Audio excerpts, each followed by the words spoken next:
Баткен областына 2 күндүк иш сапарда биринчи Лейлек районунан баштадык.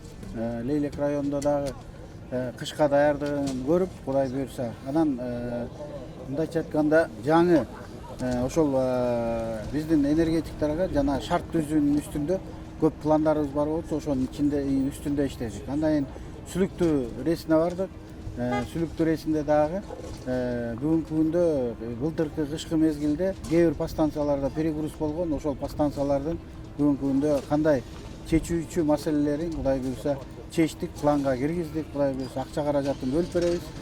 Ал быйылкы жылкы кышкы мезгилде Сүлүктүү Лейлек районунда мындайча айтканда электр энергияны камсыз кылуу боюнча проблема болбойт. Рахман Рахим деп туруп бияка салалы.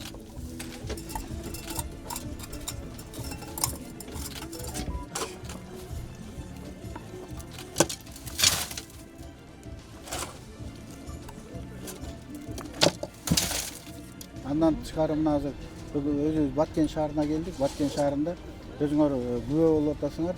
Бул жерде 1 гектардын тегерегинде бизге жер бөлүп берип атат. Баткен шаары ошол жерге биз 110-35-10 киловольттук подстанция куруп атабыз. Бул өзү эмнени айтат? Бул подстанциянын наркы 70 миллиондун сомдун тегерегинде. Анын жарым акчасын ошол Баткен мэриясы жардам берип атат.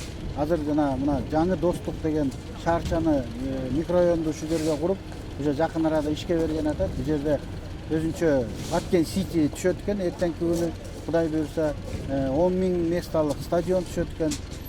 Ошонун баары тең бүгүнкү күндө кошумча кубаттуулукту мындайча айтканда камсыз кылыш керек. Ошонун үстүндө бүгүнкү күндө ушул жерге 110-35-10 көмөк чордону салганга биз муктаж болуп атабыз. Биз Кудай буйрса муну сентябрдын аягына чейин бүтүрөбүз деп убада беребиз.